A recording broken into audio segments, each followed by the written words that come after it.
we suffer more in our imagination than we ever do in reality. What does 40 years from now look like? What does the rest of your life look like? And even though it was the hardest by far thing we ever went through, it's like, I'm here today talking about it. I'm still here. And so, but in our imagination, it was like our life is over. Maybe not everything, but a lot of things you suffer more in your imagination and your anticipation of future pain than you actually do when it comes.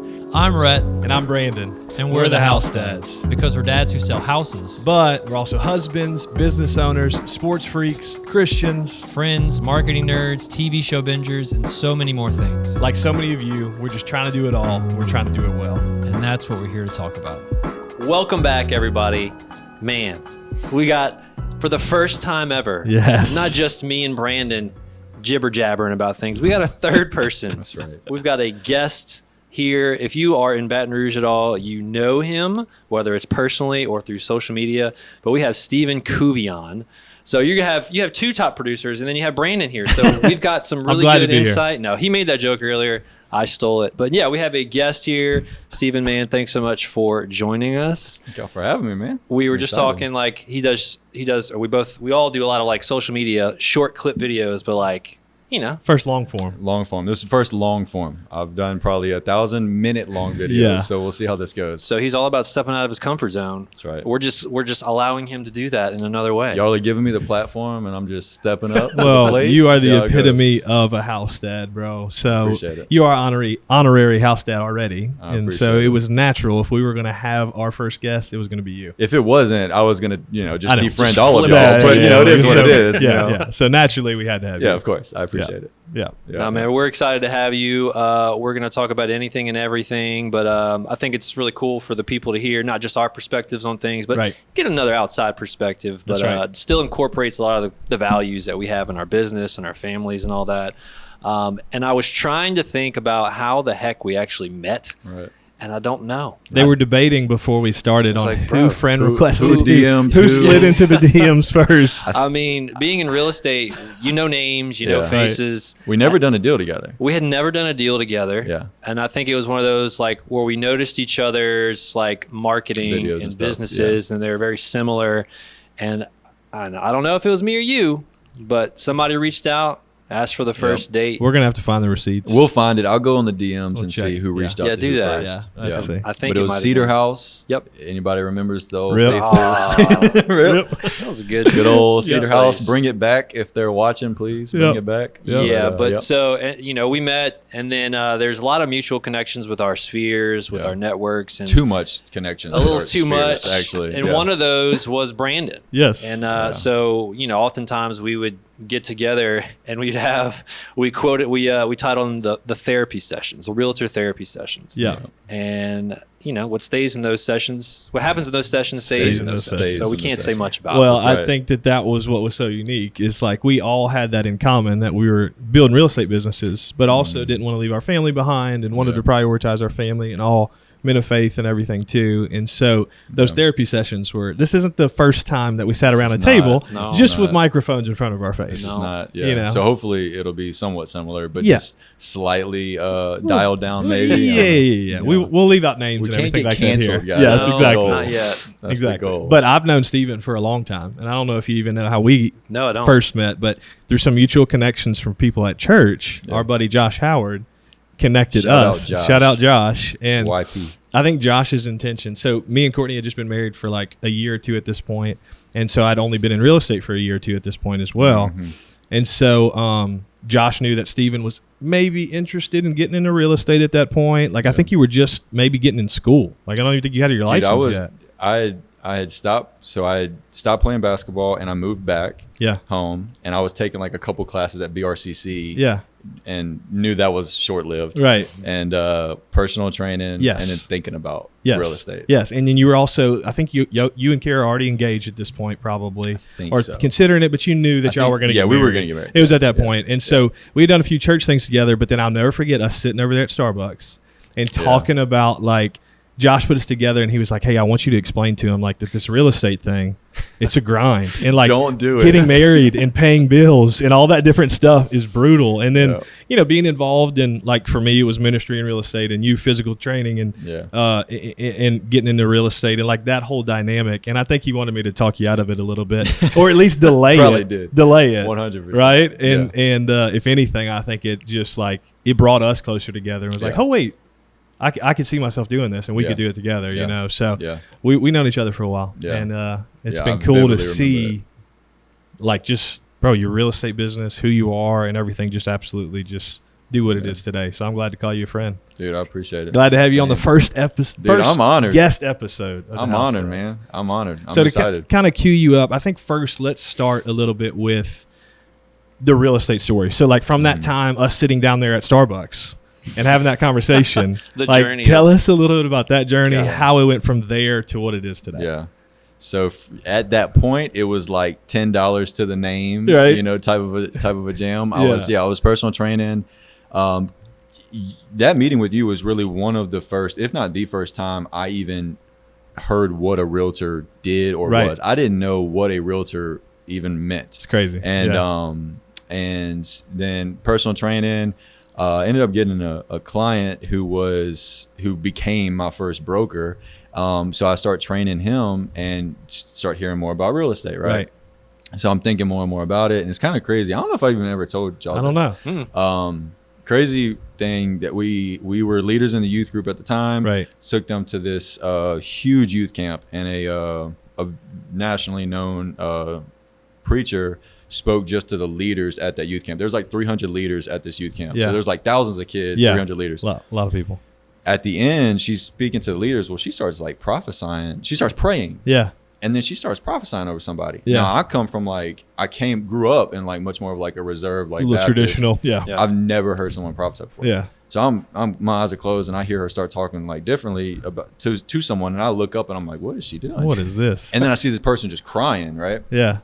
And so I just put my head back down. All right. And I get a tap on my shoulder. Come on, bro. She's like, what's your name? And I said, oh my God. And what are you? Yeah. So she just starts prophesying over me in front of all these people. And dude, when I tell you, she read my book, like stuff that I've dealt with mentally for years, things that she felt like was on my life, things that she saw that was on my family. Yeah. And things that no one would have known, like read my Bro, you never told me that. That's crazy. Yeah. And in there, she said, she was like, I feel like you have this entrepreneurial calling on you. And I see real estate on your life. I don't know. And she didn't say like specifics. She was just like real estate. Yeah. And I remember that just like, I was like just shaking pretty much. I was like, what? Yeah. And, saying, you know, you have a calling to bring funds into the kingdom, and that's going to be your ministry and this and that. And so after that, came home, still didn't like get my license that day, but it just ignited it more. Yeah. And then through another course of events, I ended up deciding to get my license, failed the test like, I don't know, a bunch of times. Haven't we all? Don't matter. And bunch of times. And finally passed the thing. And so I did personal training and real estate together part-time for like 6 months. Yeah, not too long. That's not that bad. And represented a first-time buyer who cried at the closing table. And happy tears. So happy tears, okay, thank cool. God. We had sad tears today at the closing, and Jesus. Yikes. Happy tears today, or happy tears that day, and his first time buyer, and we closed, and it filled that like fulfillment in me of like, oh, what we're doing really does impact people, right? But then also the income that came with it. Yeah, it would have taken me probably 4 months in personal training. Wait a minute, if not more than that. So I was like, wait a minute. So I went full time. If I can duplicate this. So that was how it started. That's huge. Yeah, and I mean, you crushed it, man. And like initially when you went full time, you grinded. You were a top producer really, really quickly. But I've always said that in any business, but especially real estate, success in the business is not a good year. It's sustainability, and you've done that, and you've grown. And so talk a little bit about that growth from the initially just you producing, doing what you're doing, then going off, doing your own thing and everything like that now. Yeah, so the first year I was still, like I said, kind of half and half. So the first year I sold like 9 houses or something, and then I went full time. Second year I think I went straight to 33 houses, like 12 million or so in volume. And then third year was 60 houses. Crazy. Fourth year was 2021, which was the year I launched the team. But right before I launched the team, that was 71 houses in the year and awesome. 18 million in volume. So cool. And then launched the team. Yeah. And then once the team started, it was kind of just accumulation of that, which is so cool through all that, like everybody listening, that we were sitting down having some of those therapy sessions like with you guys and like, okay, how do we launch the team? What do you do? Well, because me and Rhett were both like thinking about it at the same time. Yeah. Should we keep this solo thing going? Should we do the team? Right. Yeah. And I debated back and forth, like crazy, if I should keep the model I had, which is a really profitable model. Right. A transaction coordinator, an assistant, and then like kind of like a showing agent here and there. Yeah. And me, like that was the year I did the 71 units. Yeah. That was so profitable. Right. You're like, I can keep doing this. Yeah. Right. And I think it's still a great model. Like if you're not doing a team, like that's like the model to go with. But but the team ultimately was like, I saw more full spectrum pros to that. And so that's why I launched the team. And we're announcing here today, with our first guest that the Sandusky Group and the Couv Group are all coming to Smart Real Estate. And biggest recruitment pitch ever. All of game. Are we even friends? Jesus. No. So you can only do that amongst friends. That's fun. Okay. So anyway, I just threw that in there. So I you hear all the time like what type of people could be successful realtors. Like a lot of people that get in the real estate. Someone at one point told them, "Hey, I think you'd be a good realtor." And I feel like a lot of them have been like service industry people, military, sports players. Right, so I guess pitching the question to you, do you feel like sports, personal training, all that aspect, like do you feel like that helped you succeed earlier on? Dude, 100%. Yeah, I tell people all the time, like for me, basketball, like, so before personal training and real estate, basketball was my life from ages 3 to 21 when my knee just decided to destroy on me.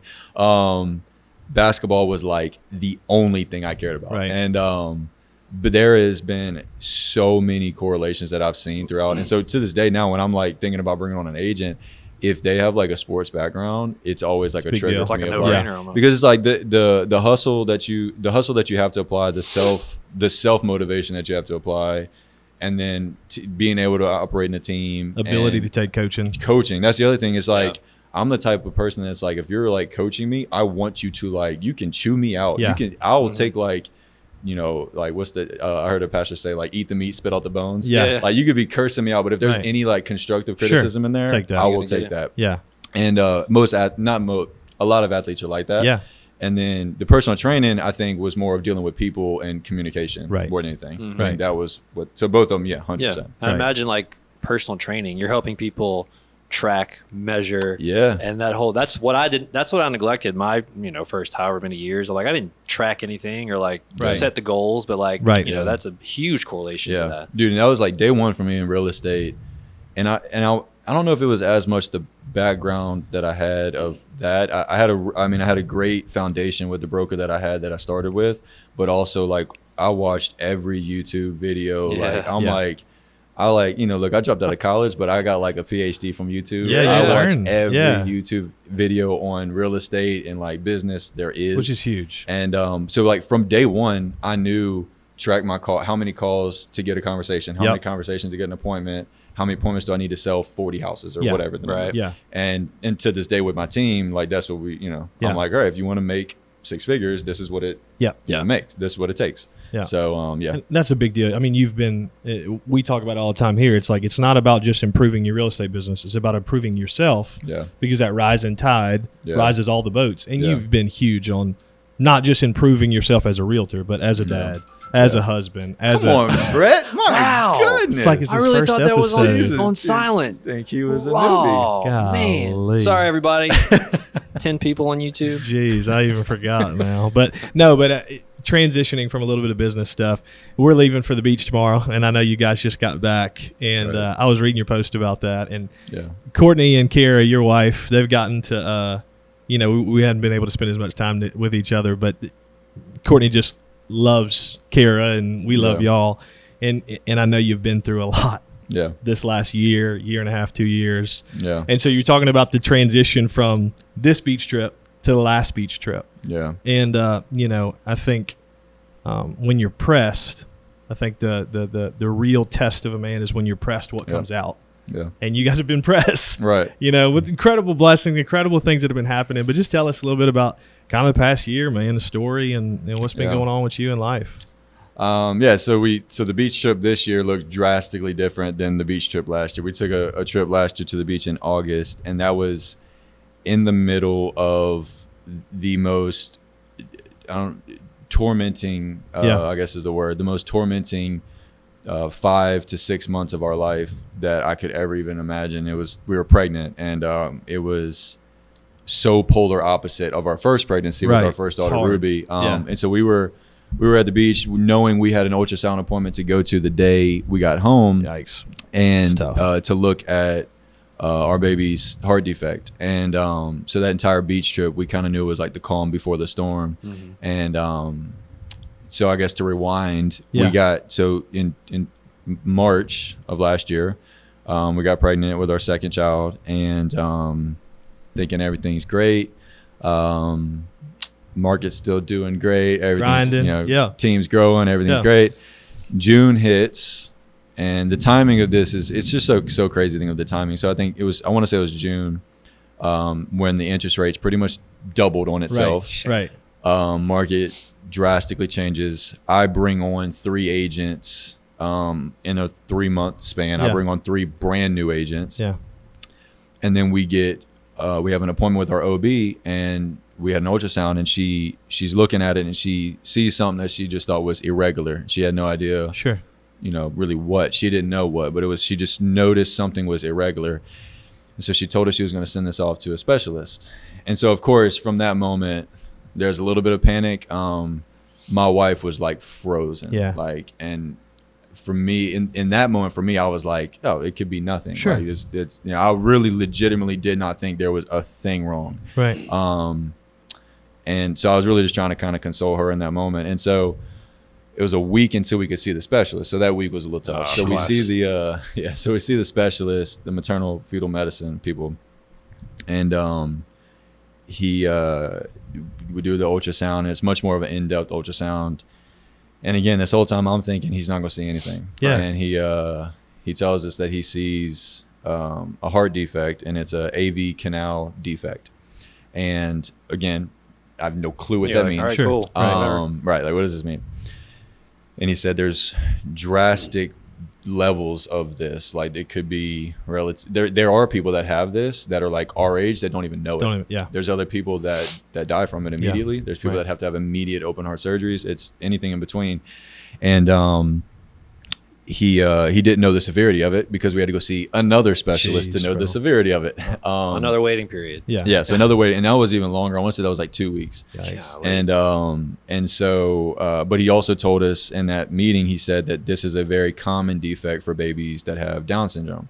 And he said typically there's about a 30% chance that babies that have this have Down syndrome. Wow. And I'm much of a glass half full type person. So I remember thinking like, 70% chance. 30%. Stats, give me a free throw. Like, and so I immediately thinking she doesn't have that, and thinking the heart defect was minor. But needless to say, like, it was still torture. So they advised us to get genetic testing. We didn't do it before then, but they had advised us to do it just so we would know, because that would kind of not necessarily make it more severe, but confirm some things. So we got the genetic testing, and we scheduled the next specialist appointment with the cardiologist. And that cardiologist, we still didn't know anything about the genetic stuff. That cardiologist, we saw him, and he was like an angel at the time for us. Like, he saw the heart defect, but he said that it was a partial defect. It was a partial, meaning there was only one hole in her heart, essentially, that we would still need surgery. So it was a shock, but how he phrased it was so good, because it was like, she's probably going to need surgery, and it could be within 6 months of her life, but it also could be like 2-3 years later. And if it's 2-3 years later, like, it's way better, and it means the hole is smaller. He said we're not going to really know till she gets bigger in the womb. And so we're like feeling a little better. Optimistic. We leave there, and I bring my wife home, and then I go to the office, and I go to start working, And about an hour later, I get a call from Kara, and she's like, I just got the genetic results back. And how she said it, I instantly knew how she said it. I just remember like my heart, it felt like my heart just like sunk in. And she said it's a 52% chance that she has Down syndrome. And again, I'm like, that's a 50-50. Sure. Like, that's 50-50, right? Yeah. Like, Round down. 50-50. That's a Brandon free throw. Right. That's what that is. Yeah. And sometimes a Stephen, depending on the night. But so I rush home because like I rush home and I'm just really just confused almost as I go home. I'm like, it's not like it's in our family, like anything like that. And get home and it's not good at home with my wife, and she's just like beside herself, and I'm trying to like console her. Yeah. And then our OB calls, and this is like 8 p.m. at the time. Wow. And our doctor calls, and we tell her what we were told, and she said that because she also has the heart defect and the genetic test showed like a 52%, she said the correlation of the two, she really thinks it's like 90% chance. Increased it. And when she said 90%, we had her on speaker. When she said 90%, I literally felt like there was like 1,000 pounds like in me that was just bursting. Like it felt like my entire body was like about to just literally explode. Yeah. And it was one of those like cries where like you can't make noise. Like you cry like so hard that you don't even make noise.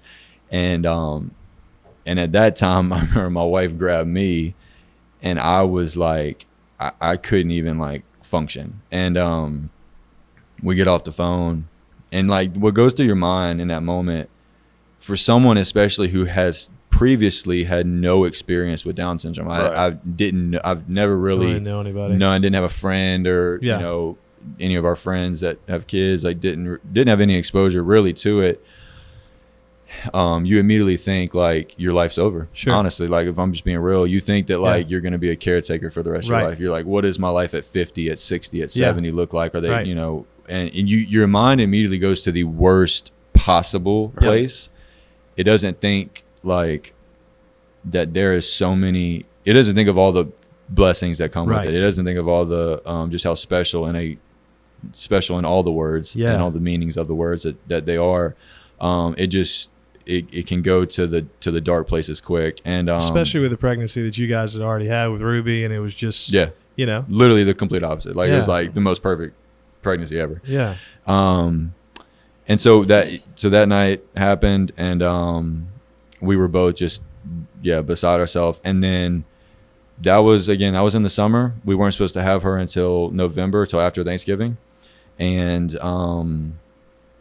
the next 5 months or so, every other week essentially we had an ultrasound that consistently got worse and worse and worse news for the heart. And so the Down syndrome thing kind of stayed stagnant.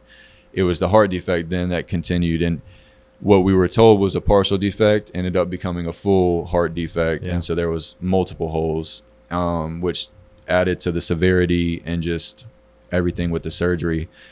We knew she was going to have a surgery for sure within 6 months. There was no it could be 2 or 3 years. It was like, no, she's going to be a newborn when she has it. We just didn't know how soon she was going to have it. And that during that period, it was like, it was just as close to describing like a living hell in our minds as possible. And it was daily, like my wife just, going through just the worst amount of anxiety and panic attacks, me trying to console her, and then leaving the house, me having a panic attack, but trying not to have her see that, because if she sees that, it's going to spiral her down. You gotta be the strong. She hates that because like she wanted me to, let her know when I was struggling, but it's like I knew if I broke down, if she was having a good day and I broke down, she was just sending it, because we were both in the same place. Yeah. And so I would leave, completely break down, and there would be so many days where I'd be going to the office and I would drive just like 30 minutes and to gather myself before I could walk in, because then I got to go walk in and put my team lead, like you got boss hat on, and Couv Group hat on, and try to be some sort of a leader in that office. And it was the hardest thing I've ever done by far. And I mean, that was before she was born. There's another story after she was born, but that's the first part, I guess. Yeah. No, I mean, we had our group message between the three of us while all that was going on, and Lucas was born with, my youngest, with like a little extra appendage, and I'll never forget when they had to cut that off, and like the stress I felt because I couldn't get it to stop bleeding. And I was like thinking about the unknown and the fear and the worry that y'all were going through, and then still trying to lead your family and lead your team. It's just like, bro, it was a lot. Yeah. And, it's not like something it's weird to even say like, oh, you handled it well or stuff like that. It's like through all that to see God work and move in the blessing that Indy is and all that special stuff. But I mean, since she's been born, there's still been challenges, but there's been incredible blessings and all that stuff too. So how long she had surgery? So she was supposed to be born after Thanksgiving, and October 23rd comes around. We're getting ready. We're driving to church. We're pulling into church, and Kara's like, I feel terrible. Like, she started having contractions, and but like didn't feel like it was labor contractions. And so I'm like, what's going on? So we go back home.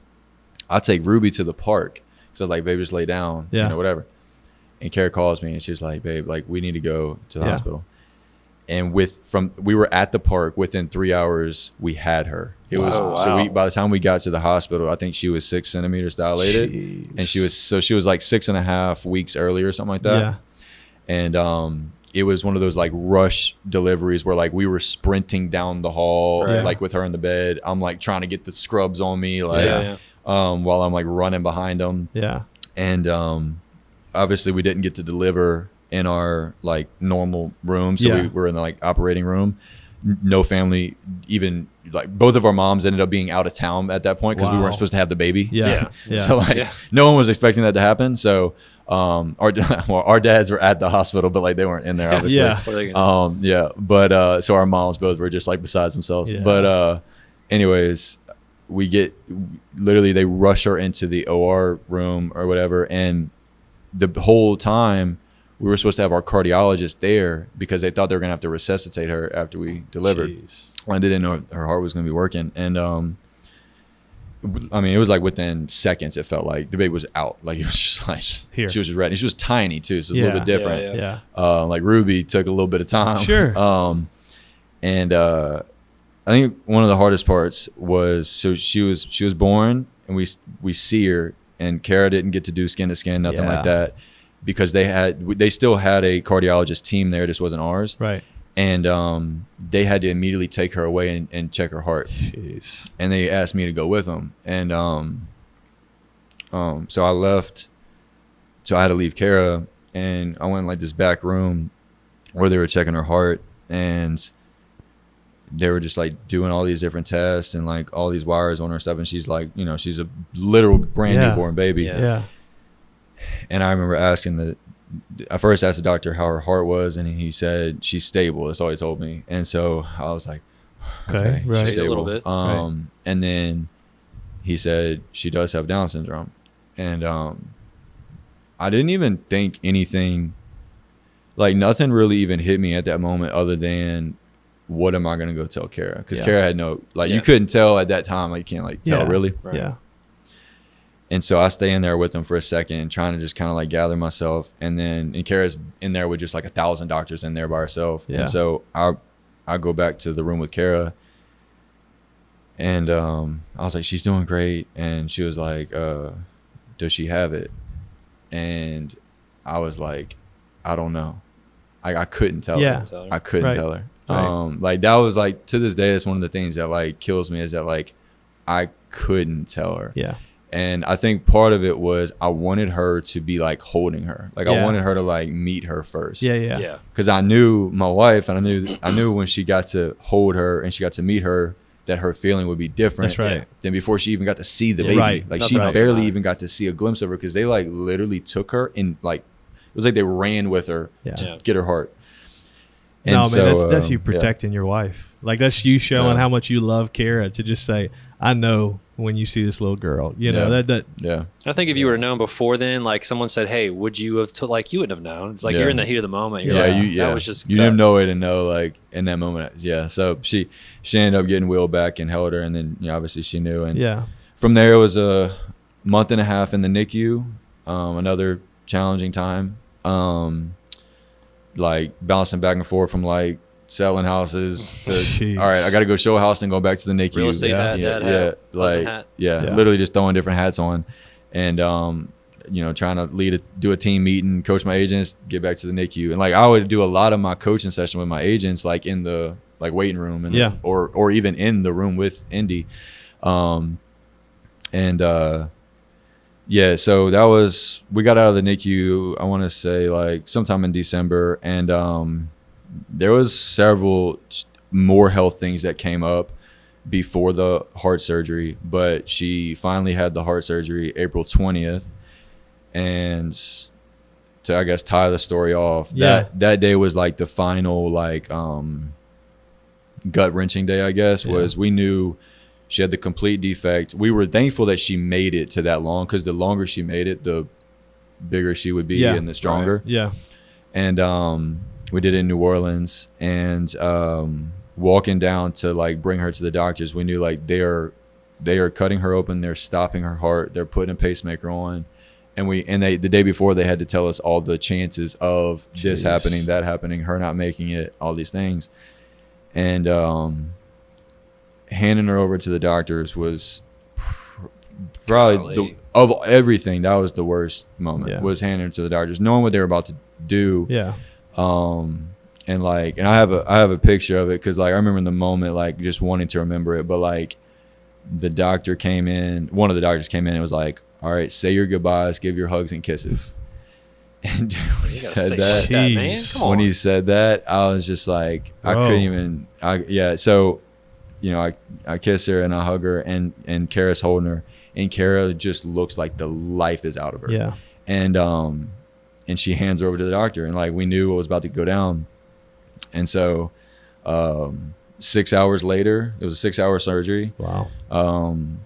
6 hours later, we get a call to come down, and the surgeon walks out, and he was like just the most nonchalant, like chill dude ever. And he was like, all right, it's finished. And he said, it's finished. And I was like, what's so like, is she like, Jesus telling me the world? Right. What do we do? Right. I was like, what do you mean it's finished? I was like, is she healed? Like, did it, is she healed? Is her heart fixed? And he was like, the surgery went perfect. He was like, she's healed. And so it was like in that one day, it literally felt like we went from like the pit of hell to like heaven in a day. Like it was like emotionally, you couldn't have gone to further spectrums of grief and joy in one day. And after that, so we were leaving from there. We couldn't see her for a couple hours, but leaving there, we were like going down the escalator, and there was like a guy playing the piano, and like it was like it felt like the sun was out, in the windows, and it was out just of like body experience. It was just like the most joyous like moment. Like she's finally healed. And right. So I think you encapsulated it so well in that post. Like just thinking about last year, the worry and the fear and the uncertainty and the not knowing at the beach. And then to see her sitting there, and that just it's just I mean, the most precious little girl, beautiful thing. It just anytime you post a story of her, dude, I'm like, I just watch it like 5 times. She's got the biggest smile, dude. Yeah, that's the thing. She's like the happiest baby. Like don't get me wrong, the girl don't sleep for some reason, but like she's like the happiest baby ever. Like she's got like the chunkiest little cheeks, and she's just like, her smile is hilarious. So I feel like the more we go through life, the more we realize like people have stories, people are going through things. And I think one cool thing about your story is that you shared it. Like you're open about it. You're letting people in, whether it's to get extra prayer or just to let people know, hey, you're not alone. We're in something too. But there's people who don't share that. There's and whatever face we see or people we cross, they're going through stuff, man. So if one of those people are watching this, listening to it, what are some like, I call them takeaways, but things you can encourage them with? Not saying like you had it all together, or like you have it together now, because every day is a new battle. But like you've learned some things through it, and so people that are watching this or listening, what are some like encouragement things or things you've learned from it that maybe they can like latch onto? I mean, there's so many things. I mean, first, like I definitely, to reiterate what you just said though, to share it, because it's like and that's like, we know this, like as believers, it's like the devil wants to isolate you. Like that's pain of any kind, really, or trauma of any kind can and will isolate you if you let it. And it did, and it's still real. We still have to fight against that, because we're like, we have so many friends around us that have babies that are perfectly healthy, and it's like, I want nothing more than that for them. It's really hard sometimes to feel like anyone else can relate to you, and it can, and that's obviously our situation, but it could be the same if someone has some anything like that. They think it is a way of thinking like no one's going through what you're going through. But like one thing I've learned is like, it doesn't matter if they're going through the exact same thing that we're going through. It's like, pain is pain at the end of the day. And it's like, as long as the person you're talking to has some self-awareness and social awareness, and they know like maybe it's not appropriate to like say certain things. I think as long as who you're confiding in is that type of person, then you need to be able to confide in as many people as possible, and like share what you're going through. At least me, like I'll put on social, so it's like I want to share it, and so that would be the first thing I think is that. But dude, another thing is like, y'all know I'm big into like quotes. Absolutely. I'm like a crazy person with quotes. Is it a Thomas Edison quote? This is not the Thomas Edison quote. Well, this is hopefully not you came ready with one. This is not the Thomas Edison. I don't think I did. You don't have any? That's all right. That's okay. This Red's one, probably got one for you. This one is I'll need to hear that one. No, this one, dude, I think it's so. A couple of things that I relied on in that time was like, obviously, first and foremost, it was like my faith. And then behind that though, I like started to dive into like Stoic philosophy type stuff. And there's a guy named Ryan Holiday who's written like a ton of books on like the Stoics back in the day. And there was a line that I heard in a video. This was in the middle of all this, and I think it was from Seneca who said this. And it was, we suffer more in our imagination than we ever do in reality. Oh, wow. And like, dude, when he said that, I was like, man. So in the middle of this pregnancy, you're thinking like, this heart surgery is going to be the worst thing you've ever gone through. If she has Down syndrome, what does 40 years from now look like? What does the rest of your life look like? And even though it was the hardest by far thing we ever went through, it's like, I'm here today talking about it. Like, I'm still here. And so, but in our imagination, it was like, our life is over. Like literally that's what we thought. Man. And so it's like, I think a lot of things you suffer, maybe not everything, but a lot of things you suffer more in your imagination and your anticipation of future pain than you actually do when it comes. And so it's like, if you can just stay grounded to where you currently are, stay where your feet are, I think you'll be able to persevere through it way better. Jeez, man, bro. That's makes like sense. The biggest quote that but I hold on to. When we lose so much of our peace in the presence over the unknown and the fear of what's to come. And it's real. Not knowing, like that's obviously some incredible ranges of outcomes when they're giving you those percentages and different things like that. It just, I couldn't imagine that. But it's just, I mean, what a lesson to try and stay present. Even in the midst of, you don't know what your imagination will bring. And the other thing is like, we know, I think like most of us know in our right minds that like, there's a lot that we can't control. Like, we can't control the weather. We can't control if we get cancer necessarily. Like, we can't control if this car wreck happens. Like, we know that. But I don't think we really truly embrace that. And it's like, another thing I would say to people is, whatever you're going through, if there's anything that you can control to fix or help or solve a problem, it's like, take extreme ownership of that and do everything within your power to control that.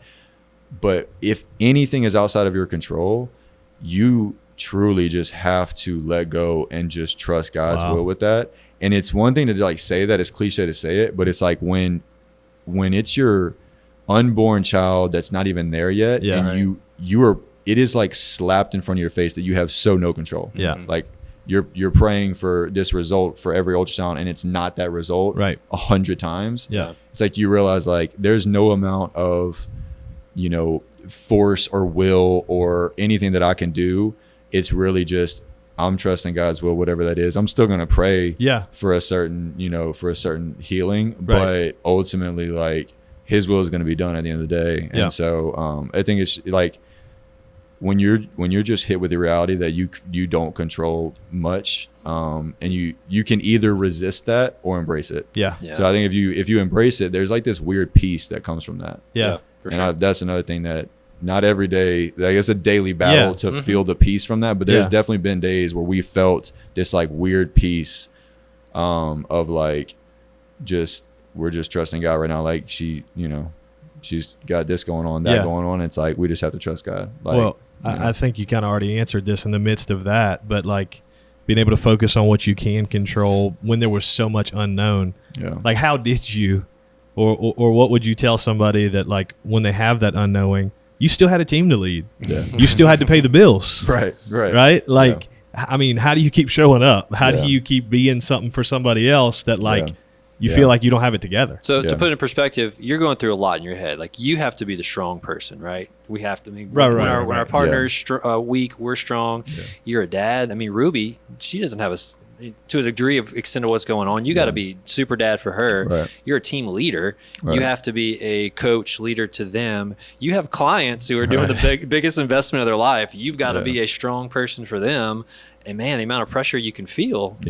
So just paint that picture. I'll say it almost broke me. I can tell you that much. And I'll say this, like, it was by no means was it like I handled it well every day. Right. I relied. That was one of the best things about that was like realizing like, thank God I had a team at that time. Come on. Because like they definitely stepped up big time. It was like each one in different ways stepped up big time. I think in certain ways I relied on some people more than others, but like I relied on them a lot. But to your point though, is like I knew at the end of the day though, ultimately no one was going to be able to truly lead this team but me. No one was really going to be able to go sell those houses but me. Like if I don't sell houses for these 6 months that we're in just our personal, stuff, if I just buried my head in the sand and didn't go do what I needed to do, was my assistant going to get paid? No. Like, no. Like, is my, is payroll going to be met? No. Like, and what's going to happen to my agents? Like, if they're the person that they trusted and either left other places to come here or quit a job to get into real estate to trust me to help them. Like, they all understood, what I was going through. But at the same time, I felt that obligation. Like, it doesn't matter what I'm going through. Like, I still have to do my job to the best ability that I can. And dude, it was a daily battle, and it's like a daily fight of doing that. But I guess maybe to answer your question, it would be almost have like a burn the ships mentality. It was like I had no option. Like you burn the ships, like there's no other way to go but forward. There's no other thing to do but to go, for lack of a better, my new tattoo that I got is into the storm. It's like you can run away, you can bury your head in the sand and give up in that time. I could let the team do whatever and see what happens. I could tell all my clients, hey, I'm out of commission for the next 6 months, see what happens. Or you can go into the storm and just take it step by step. But like that, and that was ultimately, that was what I did. But it was really like one step forward, one step back, 2 steps forward, 1 step back. And it was just a constant push. But I really struggled in that time with a lot of imposter syndrome of like, man, am I being a terrible leader for them right now? Like they all they knew what I was going through. But like, mind you, again, when we found out all this stuff, I brought 3 agents on, like brand new. And it was like, and I, it's a small team right now. So it's like, I'm the one that's supposed to be training, and it's a lot of hands-on stuff. So it's like, I knew they understood, but also knew that like they got their own lives. Like I got to help them. And I felt that obligation. And that's not even touching on my clients. That's just the agents. Like then I still need to go sell 40, 50, 60 houses, however many that year. And yeah. So. And you do that with your client. You don't even just, and it's not like you're doing the bare minimum with them. You're not just treating them like another transaction. You take care of your people. Yeah. And so it's not like you were just halfway doing that either. So it's a lot, man. Yeah. And it would be like doing it in the hospital. Like I'm in the hospital with Indy, like, you know, handling calls, handling this and that. And it was a journey. Still is a journey. What does life look like now with like a little past surgery? I say you're getting back to normal, quote unquote. But like, what does like structure look like now? Are you much more involved with like, you know, the thoughts in your head when you hear Down syndrome? Like you said, am I a caretaker? Am I, of course, with a baby this age, you're a caretaker. But in general, like just kind of speak to that. What's life look like? So it's definitely better. What I'll say is, right when we had the heart surgery, before we had the heart surgery, when she was born, we had so much panic around her heart because we legitimately didn't know if her heart was going to fail at any point before that surgery. They told us that it really could happen at any point. Like she could start kind of going downhill. So we really didn't even think about Down syndrome, to be honest with you. We were just so consumed with her heart. After the surgery, it was like this moment of just complete joy and like bliss that she was healed.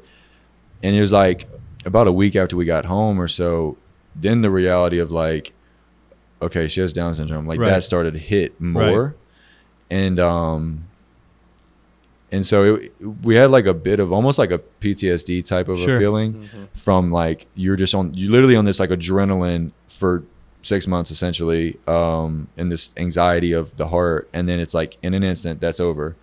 And so then it was getting adjusted to this new reality. You're not waiting on anything to drop anymore. Like it's like, this is it. This is reality.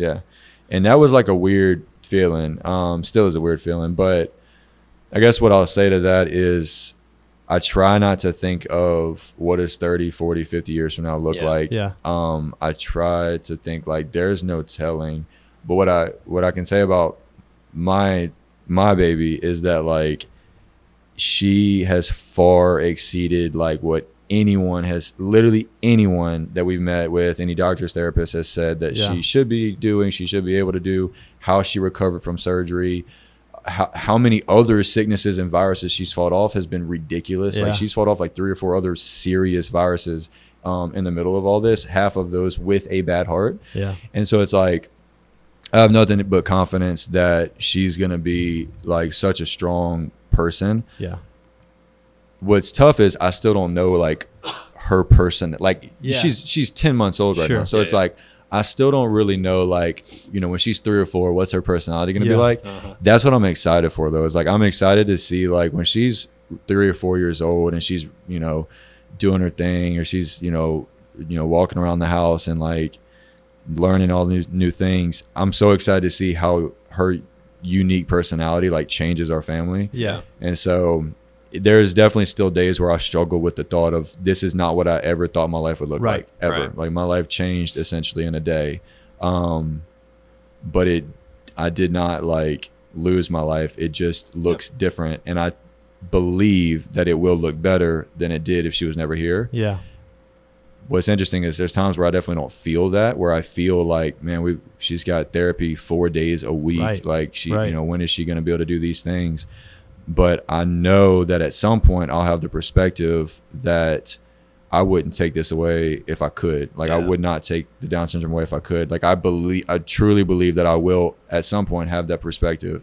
And as she gets older, it's like the more and more you see her personality, the easier it is to not even think about anything else besides just how freaking cute she is. So, I mean, it's but it's still a journey for sure. Well, clearly shout out you, but shout out Kara too. Dude, I could have a whole other podcast about her. Like the amount that she's gone through as a mom. Like me, it's like going through it as a dad and trying to like protect her as much as possible. But they experience it way different. But to experience it from a mom and to see how much pain she went through and had to still be a mom to Ruby. She is stronger than any woman I know, and she's strong. That's all I gotta say. She's a real one. Yeah. Garrett, thank you for letting him come on here and share y'all's story. He could be home for helping, but he's here. Yeah. Hopefully I didn't say anything bad. See if I get in trouble when I get Well, I mean, I think through all of this, we'll continue to talk about your story and whatnot. But, kind of transitioning a little bit about, just obviously so much of the life that we live teaches us the lessons, and we have a choice on what lessons we learn and what we don't. And I think that one thing that's so unique about you, being an athlete, you and I are similar in that regard. And Rhett, you have the same thing, is that I think it was. He threw me in there. He's like, I thought he was going to leave you out, Rhett. He didn't make the team. He's a musician. So we all had that healthy sense of pride. But I think our parents can help instill that in us, and athletics can help us instill that in us. But you have this natural confidence, and we carry that into our businesses, but life humbles us real quick. Yeah. Right? But I think the unique thing is how do we focus on being confident in who God is calling us to be, the God-given potential he's given us, but still remain humble, not just because of life humbleness, but how do we strategically do that and stay that way? Yeah. Yeah. Dude, the team has humbled me. I say this all the time. I have been humbled to my core time and time again from launching this team. To go back to let's say 2020 was when I really started to do really well, I guess you could call it, and just individual agent. 2021, it was doubling that. Yeah. And I was definitely, there was definitely a lot of ego there. There was definitely probably too high self-confidence there. And it almost felt, to a degree, too easy. And I think it probably was, which is I think why a lot of us realtors got humbled. Let's be honest. It was pretty. You're not pretty alone. Good time. Right. And when I launched the team, it was still really good for a while. But I think God has a funny way of making sure your feet stay on the ground. Sure. However he needs to do that. Not to say that he's a guy that punishes us or he's a guy that does this and that, but I think that he knows what's in our best interest. And if he doesn't maybe discipline us like a father, that we'll go in a direction that's way away from what he wants and or what he has for us. And so, I think when you expand your vision, if your vision, it's kind of like a paradox. When your vision is small and you're this big fish in a small pond, that's I think where you have too high ego, too high of a self confidence. Yeah. But when you actually see what's possible and how far you really can take it, then you start feeling like the small fish and you're like, oh my God. When you open your horizon to see what's really out there, you get humbled and you're like, oh wait, no, I haven't done nearly as much, or not enough, but as much as I think I did or can do. And you see what your potential maybe could be. And that will keep you grounded and that will humble you. And then also it's when you go from being just kind of more like a solo entrepreneur to having, again, employees and then agents that you lead in that, it exposes any flaws on a microscope. Right. I know y'all know that. It's if there's any flaws, whether it's in a system or if you're saying something that maybe isn't 100% right, it's dude, there could be some consequences there. It'll expose any flaws on a microscope. And so it can humble you, but for me, it's I think some people are too high on the ego. Other people are too high. I don't want to say too high, but they have so much humility and a lack of confidence that it's really hard to do well in sales, especially real estate. Yeah. When you don't have enough self-confidence. Yeah. Oh yeah. And honestly, this year this year has challenged myself. I've never struggled really with self-confidence I would maybe say as much as this year, because of all the personal stuff with the market changing and everything. Yeah. But it's when we sell real estate, I always tell people, I'm not selling them on a specific house. Yeah. I'm not selling, but I'm trying to convince them that I'm the best person to help them find whatever house is right for them. Yeah. Right. How are you going to express that without being confident? And if you don't believe it. And if you don't, you have to believe it in yourself. I literally went on a big pre-listing appointment yesterday. It'd be the biggest house I've ever listed by far. And what was I that had, address? No, I did the same thing. No, sir. Nope. No, continue. But yeah, but I had to, I was like, I knew if I went in there too humble, that this is, I mean, you're talking big numbers that they're trusting you, especially on the listing side. You're talking big numbers that they're trusting you to sell their house. There is no way that if they don't see a level 10 confidence that you can sell their house for top dollar, that they're going to hire you. If you don't trust yourself, how is somebody else going to trust you? And so it's like, and I literally told him, I was like, there is not an agent that is going to market it harder than I will do it. Yeah. Obviously I didn't say like maybe Red or Brandon. Right. But you say that, but it's like, and then there's of course a fine line though of rubbing someone the wrong way. Yeah, sure. And I'm sure I've teeter-tottered that line.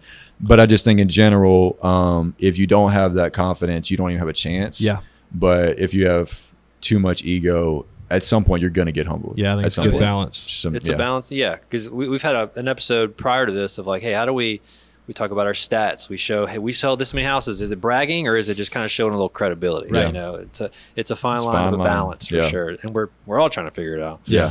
I'm going to hit you with like a little more cut and dry question here. All right. And you can take it whatever route, if it's selling real estate, being in real estate, or if it's running a team.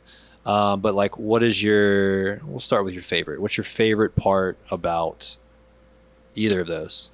Two different. So favorite part about selling real estate kind of goes back to like the sports aspect of it. It's like the pursuit of like getting a client and then like, you know, maybe you're following up with someone for however many months, and then like they're finally ready. You've been following up with them. Or for me, the favorite is when I get a listing where they interview multiple realtors, and I get it, and I'm like, that's where I'm like, I'm attacking. Like that's like who's next? You know, I'm lacing my shoes up and I'm like ready to go. Yeah. And going on like meeting with a seller that's interviewing other agents and they feel that I'm the best one to help them. That's like the best feeling ever. Huge.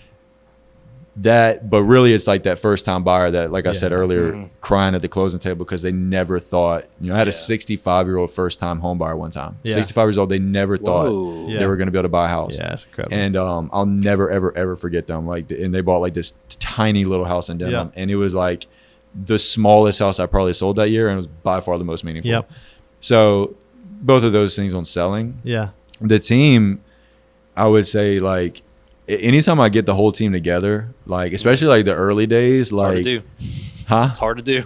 It's hard to do. It's very hard to do. Yeah. But the early days, when the team was even smaller, we would like for like Thanksgiving, we would all have it at my house. And we called it like Couv's Giving. It was at my house, and we could all fit there. And I remember like, you know, we like prayed or whatever, and then everybody started getting their food, and I like sat on my couch and just like watched them getting food.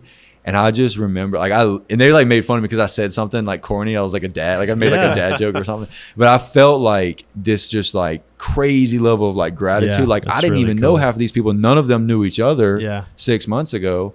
And it was like, this is literally like a family in here. Yeah. And it was just like so cool. And so anytime we get together for like those type of things, just the culture of that, I love that. And then when they like actually apply something that maybe we've talked about, and they every now and then, not every day, every now and then I'll get a call of like, this agent said this and I knew exactly how to respond. Like, nice. And like, thank you so much for like, well, you know, whatever. And it's like, not that you want to do it for that or that they would have never learned it without me, but like that feels really good that you're helping them, you know? For sure. So. Yeah. Well, what I think people really want to know, and I don't want to get back into our realtor therapy sessions, but what's your least favorite thing about it? You could go so many different routes. Yeah. It's tough. The least favorite when it comes to, oh Jesus, when it comes to the team, the least favorite is probably dealing with drama that comes up. Sure. You know, dealing with drama that may come up. This isn't even on the team. This is more of an internal problem. Yeah. So I'm gonna put this on me. Okay. I am terrible like addict of people pleasing. I am like a people pleaser. Like it is a problem of me being a people pleaser. That's why he's here right now. Exactly. I couldn't say no. We coerced him into that's it. Yeah. And you can't please everyone. And if you lead a team, especially if it's a big enough team or you have employees, like you're going to have to make some decisions that other people may not see or understand or agree with. Right.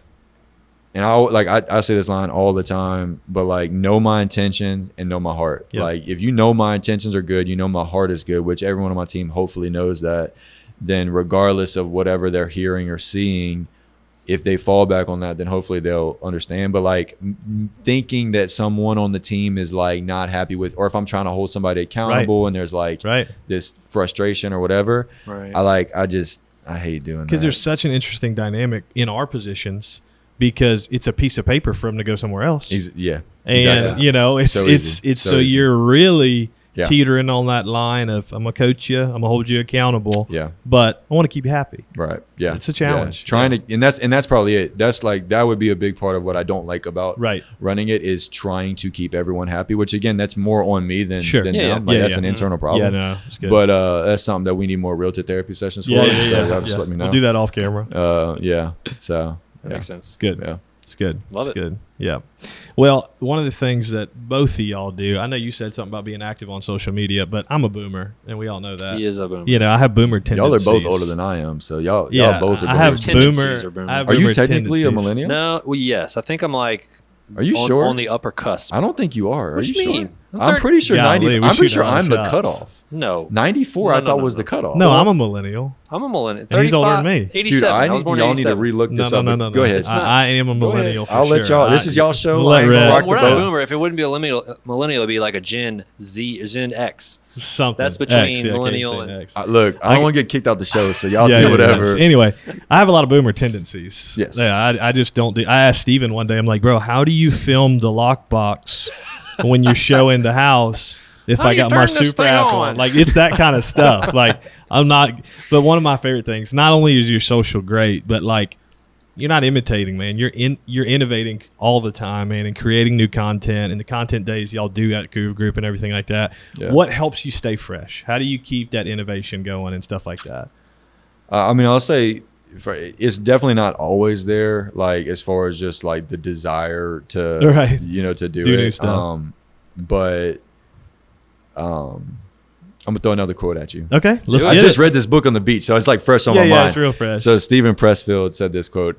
It's turning pro. So he's talking about like the amateurs versus pros, and that's like. So I think in real estate world we have a lot of amateur realtors versus we have a lot of professional realtors. Right. But it's like the professional or the amateur waits for inspiration to create, whereas the professional does not wait. He anticipates the inspiration, and so he acts in anticipation of that inspiration. And so it's like for me, if we have a content day coming up, I literally block off hours the day before. And I say the day before, really it's several different days throughout the month, but I'll block off hours. I'm putting like my AirPods on, I'm going for like a long walk, and I'm literally just like stewing on thoughts. And I have a notes app on my phone that's like a mile long of different ideas. But then there is a lot of, so there's like discipline in that. There's like a discipline of that. Yeah. Where I get a lot of that. Walks are like my hack. Like, dude, if I go on like a 45-minute walk, I get some freaking just bomb thoughts. So during 75 hard, dude, 75 hard, bro. I was ideas after. Yeah, bro. I do not need to do that. Just do like a 10 day. You're looking good, bro. But there's that. But then the other thing though is I try my best to like not completely like imitate anyone, but I definitely take inspiration from other people that are creating. Sure. And so like I'm always, whether it's through other other realtors around the country, or it's like people that aren't even in real estate, but just like marketing in general. Like, dude, I'm like a student. Like I said, YouTube. Like there is not a YouTuber that makes real estate content at like a high level that I probably don't watch everything. So it's like being a student of that craft for me gives me a ton of ideas. The other thing is if you sell a lot of houses, dude, we have content everywhere. I tell my agents this all the time. It's like if you show enough houses, you're gonna see a house with like what is it?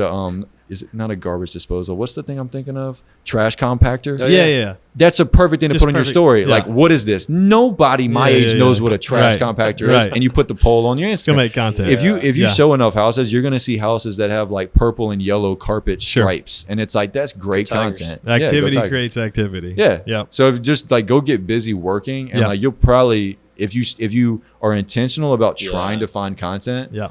There's so much content around. Like there's so much. It's good. It's good. It's perfect. So Perfect. You taking notes? Yeah, I needed to. I'm going to go back and watch that. Dude. And make sure that you still, maybe you can help me after with the little lockbox. I'm down for it if you join Couv Group. I'm down for it. Okay, perfect. Yeah. Easy. Turntables. Easy. Yeah. How the turntables turn. Easy. That's good stuff, man. A lot of really good stuff. Well, you want to hit them with the lightning round? Yeah, I think it's time for lightning round. Jesus Christ. Yeah, this one, don't worry, man. We'll wrap don't this worry. up. This is lighthearted. They're not hard. You know, they are going to get really political. So I hope you have a stance on who you're voting on. I'm ready to get canceled, fellas. I'm here for it. Let's do COVID it. vaccine conversation? Let's just do it. Kidding. Let's do it. Mine are pretty easy. I feel like say that. You or me first? You go first. Okay. LeBron or MJ?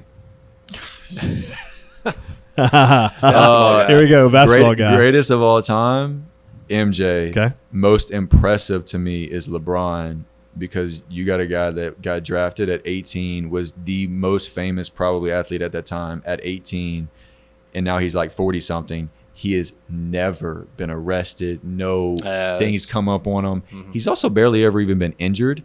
He's been married to his high school sweetheart. Like there are so few athletes that have been in the limelight that long and not faltered off of that ridiculous spotlight that we put him on. Yeah. So I'd put MJ as the GOAT, right. but LeBron is probably even more impressive in a different way. Yes, and exceeded the expectations that were already. Yeah, his expectations were like impossible, and it's like, he's. I mean, it's insane. Yeah, good answer. Real good answer. I like that. Sweet. You didn't pick one. It's like he prepared. He didn't even. I'm very political. Yeah, that was good. That was good. This one I say is easy. IHOP or Waffle House?